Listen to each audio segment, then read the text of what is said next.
remember the last time I stood in that house, the walls echoing with laughter that felt like daggers twisting in my gut.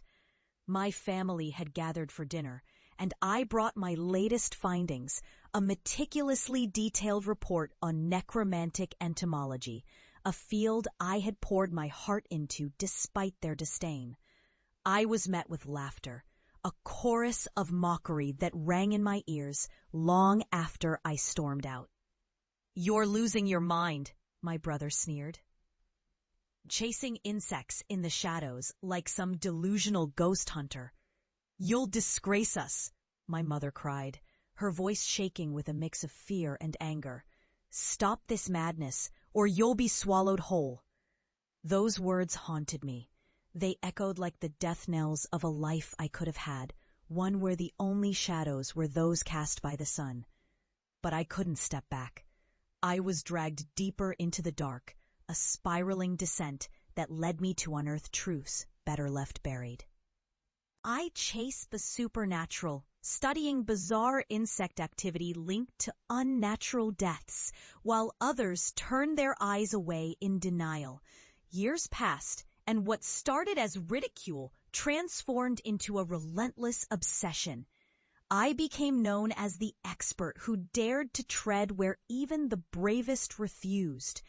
I uncovered a world where rotting corpses were not mere husks, but vessels for entities that fed through the decay, their hunger insatiable. I had faced horrors that made the very ground tremble beneath me. Death was no longer a finality. It was a doorway into realms best left unexplored. And now I was returning home, not as the child they had shunned, but as a shadow wrapped in recognition and fear. My heart raced as I drove along the familiar streets, the sun sinking into an orange horizon that marked the end of something, though I wasn't sure what. I parked outside the house, the paint peeling and the porch sagging under the weight of memories. As I stepped inside, the silence was thick, drowning out the dust motes that danced in the fading light. My family was gathered at the dining table, the same table where I had felt so small, my findings laughable. They turned to face me, surprise etched across their faces. "Look who finally decided to grace us with their presence." My brother's tone dripped with sarcasm, but it faltered as he took in my demeanor. I was different now. My confidence was forged in the fires of knowledge and terror. I had returned not for their approval, but for something deeper, an unsettling need to show them the price of their disbelief. "I've come to talk," I said, my voice steady, yet laced with an underlying current of tension. They exchanged glances, a flicker of recognition sparking in their eyes. I took a deep breath, pushing the memories of their mockery aside. What if I told you that the dead communicate through insects? That they carry secrets even the living can't comprehend? As I spoke, I saw their expressions shift from disbelief to something darker, something that twisted their features into masks of fear. "You really are insane," my mother whispered, her voice dropping to a tremor as if she could sense the weight of my words.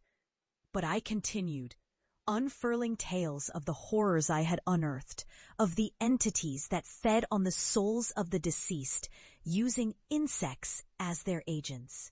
I spoke of the unnerving phenomenon of corpse swarming, of how the dead could reach through layers of decay, their essences gnawing at the edges of the living world. The air grew heavy with dread, and I could feel the room closing in on us. And then I felt it, a shift in the atmosphere, like the quiet before a storm. "You need to see this," I said, my heart racing as I set the jar on the table. The insects began to move in a frenzy, the clinking of glass against wood echoing ominously. My family's eyes widened, a mix of horror and disbelief flickering across their faces. "You're scaring us," my mother cried, instinctively stepping back. But the jar shook as if alive with a will of its own. I leaned closer, and as I did, the room began to shift, Distant whispers slithered through the air. Coiling around us like a thick fog, shadows seemed to flicker just beyond the edges of my vision. "You need to understand what I've seen," I implored, my voice strained, heart pounding louder than ever. And then it happened. The jar shattered, a cascade of insects spilling forth, their tiny bodies crawling and writhing with an urgency that felt otherworldly. My family screamed, scrambling back as the swarm enveloped the table, their cries mingling with the whispers that now echoed louder, more insistent. I could feel the cold tendrils of the beyond reaching out through the chaos, hungry for recognition. "I told you," I managed to gasp, my voice barely rising above the cacophony. "They are here. What you mocked, what I uncovered, it's real." The walls of the room trembled as the insects swarmed. A dark mass of writhing bodies that seemed to pulse with life, the buzzing a chaotic symphony of dread. They darted toward my family, who now stood frozen, paralyzed by the weight of their disbelief. Their faces twisted in terror, and I realized in that moment that they were witnessing what I had survived. They were confronting the very horror that had haunted my every step. As the insects descended, I stood at the threshold of my own redemption, knowing that I couldn't save them from the consequences of their ridicule. The whispers grew louder, drowning out their screams, and in that cacophony I could finally breathe. The shadows I had faced were no longer mine alone. They now belonged to them.